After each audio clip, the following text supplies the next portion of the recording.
Hello everyone, thank you very much for joining me once again. Hope everyone is well. I know it's been almost a week since my last video. So much has happened.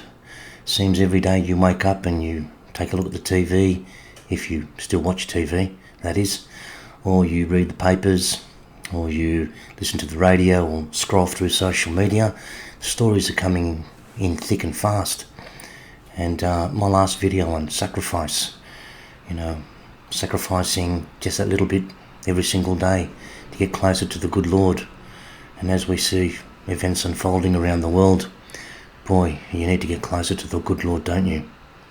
Now, before I go into today's discussion, just wanted to give you a really quick, brief breakdown of what's occurred in this last week. And we've had the Member of Parliament, Russell Broadbent, and Adrian McRae from Port Hedland Council. They've certainly blown the lid on the disaster that was the rollout of the jibby-jabbies during those horrible, years of 2020, 21 and 22. Looks like a lot of people are paying the price at the moment, and there's got to be some accountability. So, that's coming in thick and fast. We've got the, samples of vaccinated blood that have shown that there are 3D, three-dimensional shapes forming within the blood. And this is just not one study. It's coming in thick and fast. You've got the One Direction singer Liam Payne, who there is talk that maybe he knew a little bit too much. His apartment apparently was found turned upside down. So, with the whole P. Diddy scenario that seems to keep unfolding, more names being added to the list. You've got the South Australian police officer who's been found guilty of, severely abusing 15-year-old stepdaughter. And your mind gets back to the Woodrow Commission of 2015, I think it was, Senator Heffernan, and all the information that was presented there, and nothing was done. I think a 90-year suppression order was placed upon all that information. Mind boggles, doesn't it? Then you've got St. George and Westpac. Their banking facilities compromised again. I think it affected 13 million people. And they turn around and they tell you, we've got to go into a cashless society. Makes you wonder, doesn't it? You had the Communications Minister, Michelle Rowland, with facial recognition. She wants facial recognitions for young ones between the ages of 13 and 16. Some banning social media for teenagers. I don't know how that's going to go down. You've had the discussion of North Korean troops, fighting alongside Russian troops. I think the number was about 10,000. In the war against in the Ukraine. You've got the continued sadness and tragedy of what's occurring with the Israeli Defense Forces and their incursions into South Lebanon. Absolutely. It's all I can say. It's sad and tragic. The Biden-Harris administration authorizing military force on their citizens. That's very interesting, isn't it? We've got the US elections only 2-3 weeks away. They come up with this, authorization. A lot of questions, hey? What about our Prime Minister, Anthony Albanese, $4.3 million property on the Central Coast waterfront? And I believe in the news that was only last 24 hours, 48 hours, the roads leading to his property, I think they're going to be upgraded to the tune of $10 million. Yeah, some questions need to be asked. The Australian government giving $1.3 billion aid to the Ukraine. And I think it was those tanks, 40-odd tanks that we've got that were handed over to the Ukraine military forces. Why aren't we holding on to them? What are we? Because we're getting something new, are we? Got to question Australia's Defence Force. And finally, the amended LGBTIQA plus equality bill.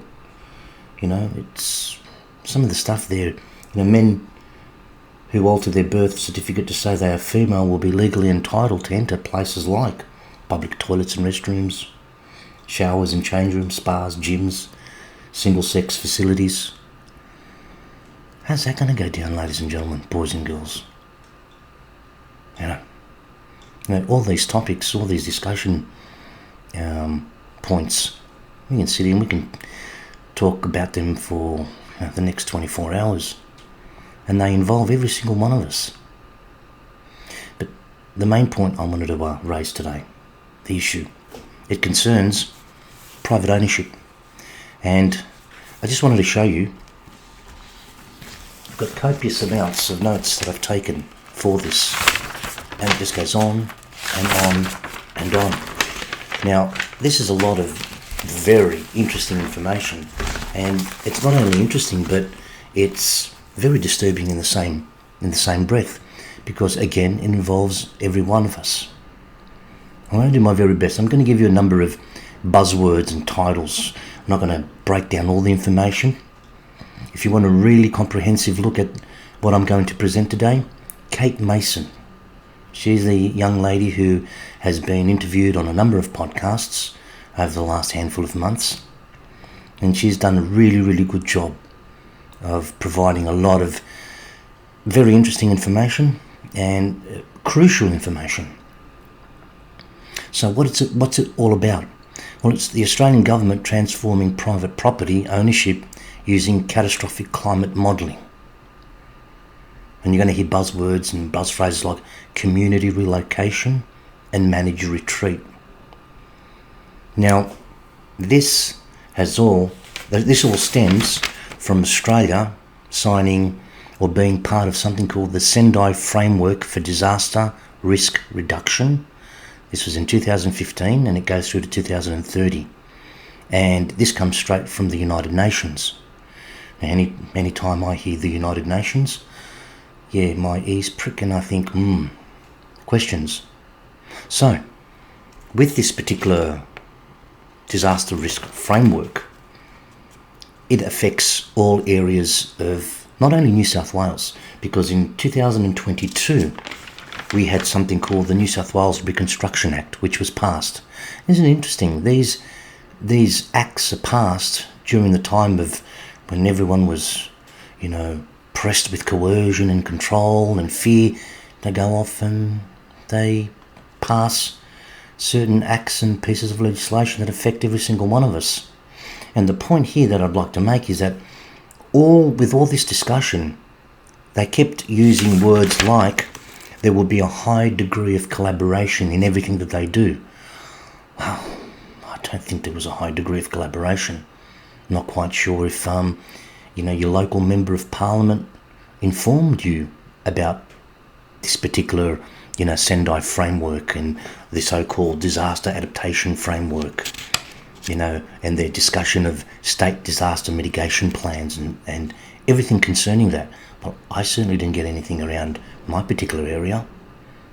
If I did, it must have been extremely brief. But again, just to keep you in the loop with what's occurring, you've probably seen on the news how they're continuing discussing about, transforming suburbs into mini cities. Details have been confirmed for 3 new mini-cities to be built in Sydney's north and northwest, with tens of thousands of new homes close to train or metro lines. Fundamental changes to planning laws will see the projects fast-tracked. Suburbs set to be transformed into mini-cities. This is about providing an opportunity for more people to live in areas that are connected to jobs, connected to transport. The state government's released the first of its rezoning proposals. Kellyville and Bella Vista, Hornsby and Macquarie Park set to welcome 30,000 new homes. Built around public transport hubs, it will include some affordable housing. The developments will be high density and high priority. We're setting the time limit of 2 years to get moving, and when you find that most developers, once they get moving, they won't stop. It will cost the government $520 million, but the opposition and councils say it's ill-considered. We do need to have support for the infrastructure that's going to enable it to work. Where are the schools? Where are the hospitals? Where are the police? Where are the open spaces? This government is failing to announce that. The community can have its say on the plans, with consultation open over the next 4 weeks. But any feedback could fall on deaf ears. The government clear it doesn't have to act on any complaints. Next on the agenda, Bankstown, Bays West, Crow's Nest and Homebush. Jodie Lee, 7 News. They talk about planning and zoning and so forth.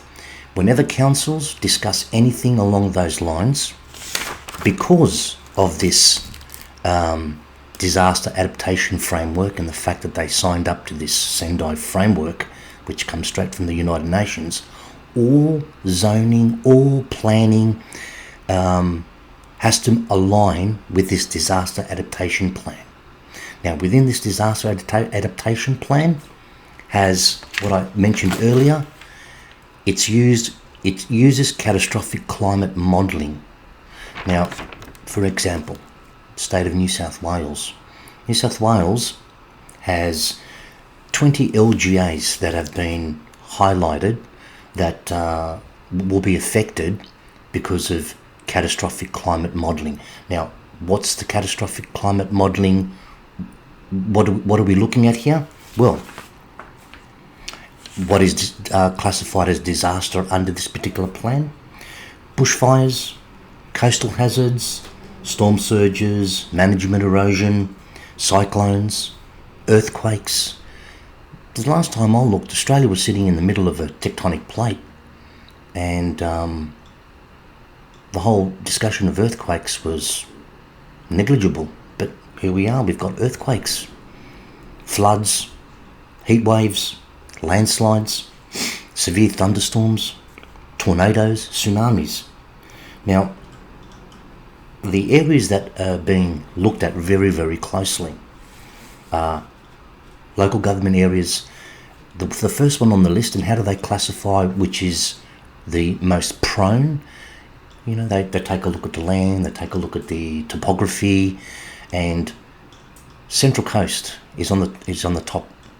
I'm just going to give you a quick rundown. It's the Central Coast, the Tweed, the Clarence Valley, Ballina, Northern Beaches, Penrith, Hawkesbury.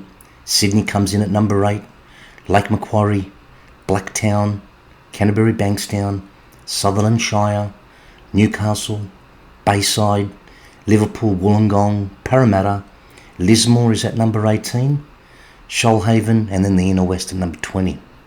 If you took a look at all these LGAs, and within this documentation, they've got them all colour-coded, and it looks, the map with all these colours all over it, looks like, you know, the whole area is under, will be under catastrophic, conditions.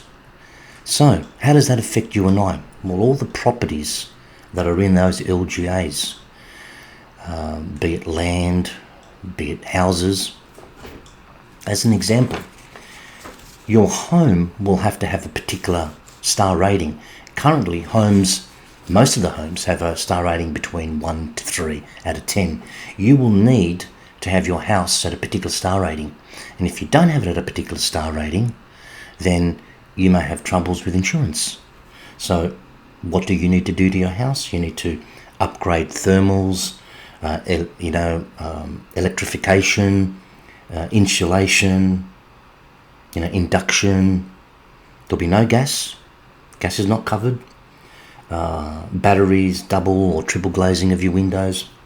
So if you've got a 150-year-old ornate stone home, which is beautiful, unless you have it at a particular level, you won't be able to have your house insured. And that goes also for rental properties. So, we have this scenario here within New South Wales, and this is not only happening in New South Wales, by the way, this is happening right across the country and all the nations that have signed up to this Sendai framework. This is global. So this is a global initiative by the United Nations and also by the World Economic Forum. So when you discuss World Economic Forum, you take a look at individuals like Klaus Schwab. Klaus Schwab, many questions. So buzzwords like, privatised infrastructure. So they're going to be using these words like privatised infrastructure. There was discussion that most councils are struggling with funding. So within this disaster adaptation framework and these, the New South Wales Reconstruction Authority, they have the power to ask for funding from outside sources. What are these outside sources that you ask? Well, outside sources include money received from a funding scheme implemented by the authority, that's the New South Wales Reconstruction Authority, or donations and philanthropic contributions. As soon as I hear that word philanthropic, I just think of Bill Gates. Now, Bill Gates can step in here and donate all this millions, billions of dollars, and then we're at, he's in control, basically. So he can take away your land if it fits under the catastrophic climate modelling, and if you don't have your house at a particular rating. Again, disturbing. And I hope I'm doing my best to actually provide you with some clarity here. Again, if you're not too sure or I've confused you in any way, please go to Kate Mason. She has it really, really down to a T. So, how did we get to this particular stage? They keep talking about consultations within the public domain. I mean, it starts always from the top. It's state coordinated groups, then it goes down to industry, non-governmental departments and critical infrastructure providers, then it goes down to a regional steering committee, and then finally it gets down to us. By the time it gets down to us, regardless of what you and I say, there was a news item on Channel 7 not too long ago, discussing about these mini cities, and it almost seems that they're trying to take you away from your property, move you away because of all this disaster, adaptation issues and the catastrophic climate modelling, and sort of stick you in a city. That's where people start to discuss these 15-minute city scenarios. It's very, very disturbing. So, companies like BlackRock are very much entrenched in this so-called privatised infrastructure. And our government, I should say, they're discussing everything with companies like BlackRock. So, this whole manage a retreat, the government keeps producing, papers like A Pathway to Infrastructure Resilience. The wording is all very glossy, and, they're even discussing Natural Repair Act, where they're going to create waterways and green space. They categorise it as blue and green. They become, a service. So we could get to the stage where you and I could be paying for the air that we breathe. We'd be paying a fee. Again, sounds bizarre. You're probably saying, Steve, come on, you're going a little bit too far here. But we've seen where we were and where we are now, ladies and gentlemen. It's becoming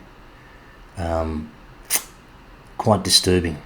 And if we don't bandy together, and if we don't ask these questions, and I did mention this earlier, go to your local council meetings.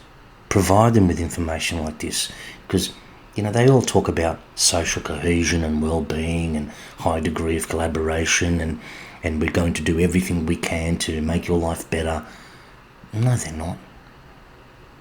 No, they're not. They're going to push you and I into little boxes, into concrete jungles, along railway lines, and they're going to make our lives difficult, if our lives aren't difficult at this particular point in time already. Until next time, ladies and gentlemen, please look after yourselves. And as I keep saying, spend a little bit of time, praying, connecting with the good Lord. And yes, I'm a believer in my Lord, the Christ. And even if you're not, still do the best you can, help people. Be compassionate. Till next time, be good, do good. Glory to God.